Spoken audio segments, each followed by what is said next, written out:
ఆంధ్రాలో చంద్రబాబు నాయుడు గారు వచ్చిన తర్వాత ఆయన ఇచ్చిన సూపర్ 6 పథకాలు గాని, ఆయన చేసిన హామీలు కానీ ఎంతవరకు అయిపోయాయి?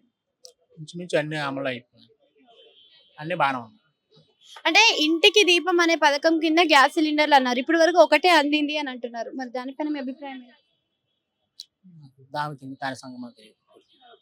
మరి ఈ ప్రభుత్వంలోనైనా మనకి ఏదైతే రాజధాని ఉందో అది ముగిసిపోతుందంటారా? రాజధాని అమరావతిలో అవుతుంది. అవుతుందంటారా? అవుతుంది పక్కగా. ఎన్నో ఏళ్లుగా అలానే ఉండిపోయిన పోలవరం ప్రాజెక్ట్ కి ఈసారి చెక్ పడుతుందంటారా? అదే అవుతుంది. పవన్ కళ్యాణ్ గారు కూడా సపోర్ట్ గా ఉన్నారు కదా, మరి పవన్ కళ్యాణ్ గారి పదవులకి కరెక్ట్ గానే పని చేస్తున్నారంటారా? బాగానే పనిచేస్తుంది. మరి ఇచ్చే హామీలు కానీ, ఇచ్చిన పథకాలు కానీ ఎంతవరకు ముందుకెళ్తున్నాయి?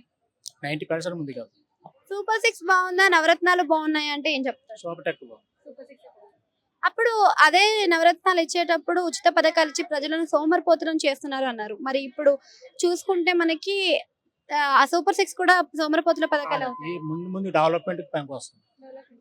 అవుతుందంటారా? విజన్ 2047 వరకు సింగపూర్ లాగా ఆంధ్ర కూడా అంతా కాదు కానీ 29కి మ్యాక్సిమం తయారవుతుంది. అంటే వలస వెళ్తున్నారు కదా, ఇండస్ట్రీస్ లేకుండా, ఉద్యోగాలు లేకుండా, మరి ఆ వలస అనేదైనా ఆగిపోతుందంటారా? అక్కడి నుంచి హైదరాబాద్ నుంచి వలసలు వెళ్తాయి. హైదరాబాద్ విశాఖపట్నం